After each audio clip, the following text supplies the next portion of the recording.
Gracias, Señor, por tu presencia. Señor, me presento delante de ti, Señor. Señor, examíname a mí primero, Señor. Señor, que sea tú, Señor, y no yo. Señor, que seas tú usándome como vaso útil, Señor. Que la palabra, Señor, se aplique primero en mi vida, Señor, antes que yo la hable. Señor, gracias, Señor, por tu presencia. Gracias, Señor, por lo que estás haciendo en nuestros medios. Gracias, Señor. Continúa con nosotros, Señor. Te damos las gracias, Señor. Gracias, Señor. Gracias. Amén. Amén. Nos trajo la pastora Fer como un matrimonio, ¿verdad? Cuando, si yo voy a la tienda a comprarle algo a ella y ella no me dio las instrucciones específicas, yo no voy a comprar cualquier cosa, ¿verdad? Porque ya la conozco a ella, ¿verdad? Estamos en una unión tan del Señor que hay una armonía.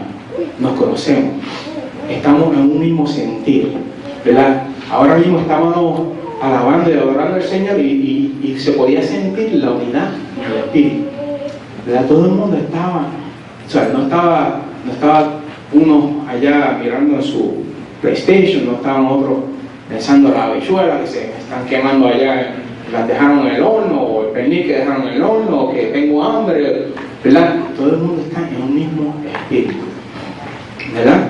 Y la unidad bajo un mismo propósito. No una uniformidad, sino diferentes personalidades que hacen un componente para un mismo propósito. Amén. Hoy vamos a estudiar lo que es el segundo aspecto, perdónenme.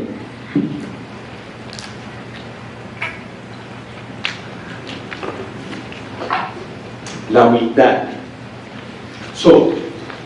Para poder entender este aspecto de los tres diferentes aspectos de la mente de Cristo, ¿verdad? Yo quiero compararlo con otras partes en la Biblia que nos explica este aspecto, ¿verdad? De diferentes cosas que hacen uno. Yo quiero ir a Gálatas 5:22. Los que tienen su Biblia pueden seguirme. Gálatas 5:22. Y en Gálatas 5:22 nos habla del fruto del Espíritu, ¿verdad? Y entonces la palabra nos dice: mas el fruto del Espíritu es amor, gozo, paz, paciencia, benignidad, bondad, fe, mansedumbre, templanza. Contra tales cosas no hay ley, ¿verdad? Son muchas cosas, pero es un solo fruto. El fruto la palabra fruto está en singular, ¿verdad? Y del espíritu en letra mayúscula, con mayúscula, ¿verdad? No es que son diferentes, es que es un solo fruto. Es como, yo lo comparo con una naranja, ¿verdad? Cuando usted corta una naranja, usted tiene diferentes secciones de la naranja, pero sigue siendo una naranja, ¿verdad que sí? Pues es lo mismo. Este fruto del Espíritu, usted lo tiene. La manera que se recibe este fruto es cuando usted acepta a nuestro Señor Jesucristo como su Salvador. El Espíritu Santo viene a morar en usted. Esta palabra está en usted, este fruto está en usted. Y debe ser algo que, según vamos creciendo, es como un árbol que crecemos. Y mientras más crecemos, más grande nos ponemos, más grande se pone ese árbol, más grande, más frondoso, más grande sea ese fruto, ¿verdad? También lo vemos como cuando hablamos de la Santa Trinidad: el Padre, el Hijo y el Espíritu Santo. Amén. La mente de Cristo es igual y está expresada nuevamente en Filipenses 2:3. Tres actitudes. Nuevamente, el domingo pasado aprendimos la unidad y el día de hoy vamos a estar hablando de la humildad. Vamos a comenzar y en Filipenses 2:3, los que tienen su Biblia pueden seguirme. Filipenses 2:3, la página 1136, mi Biblia. ¿Verdad? Efesios, después de Efesios. Ok, entonces, la palabra dice: nada hagáis por contienda o por vanagloria, antes bien con humildad, estimando cada uno a los demás como superiores a él mismo.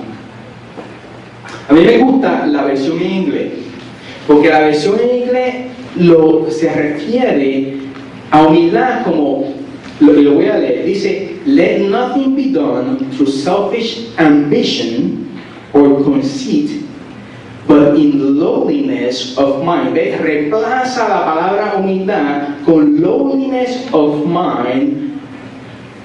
Let each esteem others better than himself. So, a mí me gusta esa frase, lowliness of mind, porque a veces se nos olvida el significado de la palabra humildad, ¿verdad? So, al estudiar este versículo, nos vamos a ver como hay un orden lógico en donde nos habla comienza a hablarnos de advertencias y peligros, y luego nos da y nos identifica qué debemos de hacer para no caer en esos peligros de que nos habla al principio del versículo. So, vamos a escudriñar esta palabra. So, las primeras dos actitudes pecaminosas que nos comienza a hablar el versículo, y las primeras dos palabras que resaltan, son contienda y vanagloria, ¿verdad? Contienda y vanaglorias.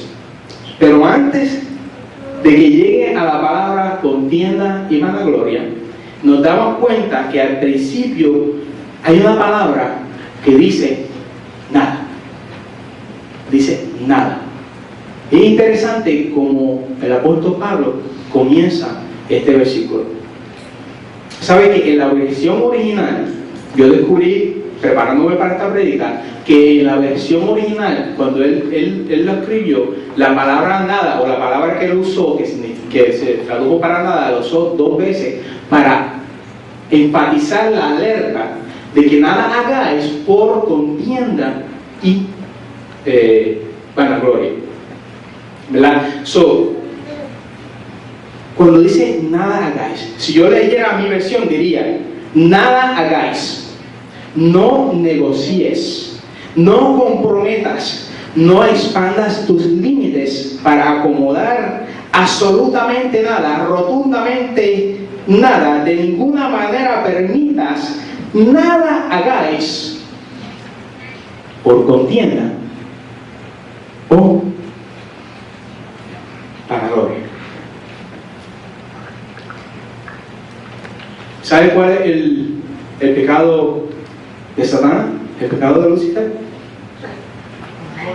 El pride, el orgullo, el querer recibir la gloria de Dios. Y precisamente a eso es lo que se está refiriendo, y por eso es que está la advertencia al principio de este versículo.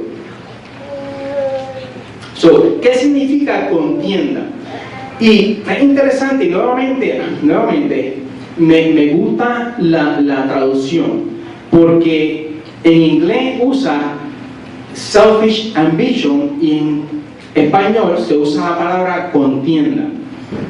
Entonces, ¿qué significa esto? Esto significa hacer algo para promoverse uno mismo y no la gloria de Dios. En ese sentido es que se usa la palabra contienda. Contienda en español no suena como que lo mismo a selfish ambition, ¿verdad que no? Suena más como a bochinche y problemas y cosas así, ¿verdad? Pero la versión original a eso era lo que se refería. Si usted, antes de continuar, yo le quiero decir a cada uno de ustedes: si usted tiene un corazón de ministro, antes de nada, dígase a sí mismo, no al que está al lado: esta prédica es para mí. Esta prédica es para mí. Si usted tiene corazón de ministro, dígase a sí mismo: esta prédica es para mí. Señor, abre mis ojos espirituales para que yo pueda entender y recibir, y ayúdame a recibir esta palabra. Amén. Contienda o selfish ambition. Un dato interesante que descubrí nuevamente preparándome es que la palabra original que el apóstol Pablo utilizó es una palabra que en ese tiempo se utilizaba en los tiempos de elecciones. Los políticos iban de pueblo en pueblo y promoviéndose ellos mismos para adquirir los votos del pueblo. Pero cuando se hizo la traducción, esa palabra no aplicaba en la traducción, no tenía sentido. Nuevamente, por eso fue que buscaron la más apropiada y esa fue la que le pusieron, que es la que nos toca. Por eso es que es bueno uno escudriñar bien la palabra y entender de qué es lo que se está hablando, ¿verdad? Amén. Usualmente nos damos cuenta, ¿verdad? Cuando estamos en el mundo, ¿verdad? En el mundo vemos esto todo el tiempo, el selfish ambition. Todo el mundo y el sueño de todo el mundo y es lo que todo el mundo aprende. Y cuando estamos en los caminos del Señor también vemos esto. Pero usualmente nos damos cuenta de las personas que sufren de esto porque los self-promoters eventualmente se revelan a ellos mismos. Porque es una actitud que uno comienza a pensar que están engañando a los demás y comienzan a creerse que los demás se lo están creyendo. Pero el problema es que a veces somos malos actores y eventualmente las cosas salen a la luz, porque no importa también que trate de esconder mi self-ambition o mi orgullo o mi manera, lo que hay en mi corazón, siempre cuando tú no estás como el Señor manda, siempre vas a sembrar una sombra de duda. Recuerden que la palabra de Dios es palabra viva. Amén. Y las cosas siempre salen a la luz. Para el que tiene discernimiento, que el Señor demuestra. El Señor demuestra y el Señor se lo muestra por una razón. Nuevamente, unidad en espíritu. No es para que utilicemos la palabra contienda como usualmente la conocemos para bochinche, nada, sino es porque el Señor te está mostrando para algo, para que haya una unidad en el cuerpo de Cristo y para que usted ore o por una razón. Y para que no, mire, estamos entonces de cada uno de nosotros cuidarnos de que no caigamos en este tipo de actitud. Amén. No podemos ser políticos en la iglesia. La iglesia no es un lugar para relaciones públicas. Miren, en el trabajo, eso está bien. En el trabajo eso es lo que aprendemos. Es más, deberíamos de tener una regla en toda la iglesia, especialmente en lo militar, ¿verdad? Y aquí no tenemos ese problema, aquí no hay ese problema, pero yo he visto, me he dado cuenta que muchas iglesias en lo militar, tan pronto se entra por la puerta y todo el mundo se presenta, enseguida todo el mundo quiere saber qué rango tiene. ¿Qué me importa a mí? Se puede sentar el general ahí, se puede sentar el private al lado de él. Son unas almas de Dios que vinieron a recibir de Dios. Y quizás él estaba viniendo, la persona que vino, Dios mío, yo voy a un sitio que no me conozcan porque necesito recibir del Señor, y lo primero que hacen es, ¿y de dónde tú eres? Y tratando de averiguar que,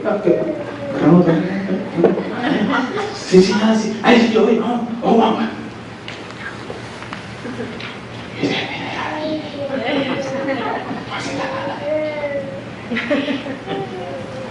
Gracias a Dios que eso aquí no pasa, y lo digo en serio. Vanagloria o conciso. Ya aprendimos lo que es contienda. ¿Qué es vanagloria o un conceited person? Que es como se usa esta palabra más a menudo. Cuando el apóstol Pablo escribió este verso, la palabra que él usó significa gloria vacía o opinión vacía. He usado en un sentido de conversaciones sin sentido o necedades, es lo que se está refiriendo. En otras palabras, lo que produce es un ego elevado de la persona por escuchar alabanzas vacías de otras personas que están dirigidas hacia la persona. No podemos caer en este tipo de cosas, especialmente en el ministerio de Dios. Miren, qué bueno cuando nos paramos a predicar y hay mucho amén, y hay mucho aleluya. Y nos paramos y se da un servicio poderoso y wow. Y está todo el mundo alabando y levantando su mano. Pero no podemos ser dirigidos por el que está ministrando. No debe ser motivado por ese feedback. Mi motivación de pararme aquí al frente no es para recibir el apoyo de la congregación. Miren, es posible que un día, ¿verdad? Entonces este es el peligro. Si el ministro que está parado al frente no está consciente de esto, hoy me paro aquí al frente con un mensaje que Dios me dio y no hubo ni un amén ni un aleluya, todo el mundo está mirando por la ventana. Entonces, quizás ese mensaje fue el mensaje más poderoso que te dio en todo el año. Pero como él no recibió el feedback que estaba esperando, acaba el servicio y se va. Ay, Señor, Dios mío, Padre Santo, Señor, perdóname, Dios mío, Señor, ¿qué hice? Revélame, Señor, perdóname si ese no era el mensaje que tú tenías para el pueblo. Está dependiendo del feedback de la persona. Es que la gloria no es de él ni para él, la gloria es de Dios. ¿Qué me preocupa a mí si llegó o no llegó? Si el Señor me dio eso y eso fue lo que el Señor me dijo que dijera, pues mira, amén.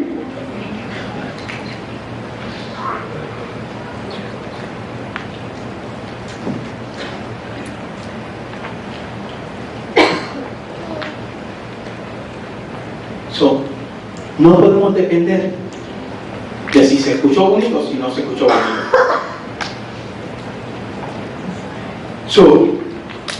Nuestra espiritualidad, la espiritualidad de un ministro, ya sea el que predica, ya sea el que está atrás ministrando, el ujiel, el que se para aquí al frente a cantar, el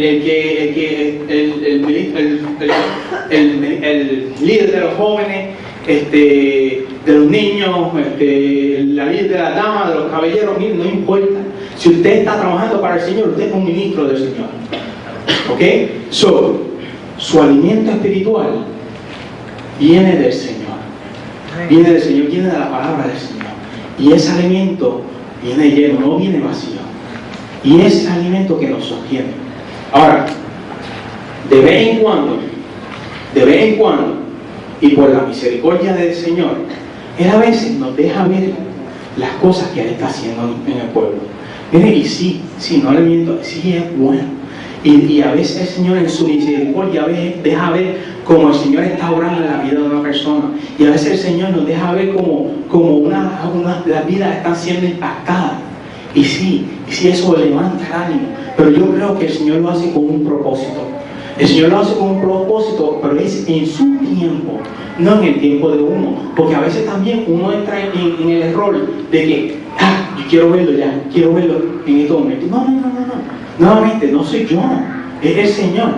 Entonces, yo pienso que el Señor lo hace de esa manera con un propósito, para enseñarnos de que He's in control. Él tiene el control. Bástate en mí y yo me encargo de lo demás. Y de vez en cuando, pues mira, te voy a dar un regalito de que puedas ver lo que yo hago, para que te des cuenta de que no eres tú, sino que soy yo. Y simplemente te uso como un vaso, porque en tu corazón veo que te quieres dejar usar. Y porque te quieres dejar usar, te uso. El día que no te quieras dejar usar, pues te saco y pongo a otro.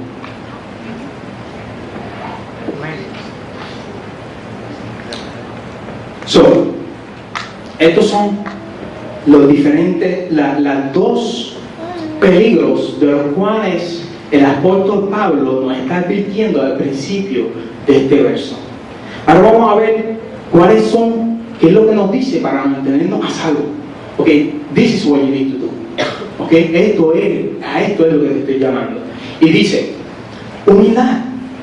En inglés nuevamente me gusta porque dice lowliness of mind. Realmente esto no necesita mucha explicación para el que lo quiera recibir. Esto está basado en la enseñanza de que nuestra carne es débil, ¿verdad? Y que la carne le gusta recibir ese self-promote y esa vanagloria, ¿verdad? Y si no tenemos cuidado, entramos en este tipo de orgullo, ¿verdad? So, si deseas vivir en una actitud de humildad, lo que nos habla la palabra es que debes de, cuando estés tratando con los demás, dice, debes tratar a los demás estimando a los demás como superiores a él mismo. Lo voy a leer. No hagáis nada por contienda o vanagloria, antes bien con humildad, estimando cada uno a los demás como superiores a él mismo. En la traducción, voy a leer otra traducción. La traducción Reina Puerto Rico.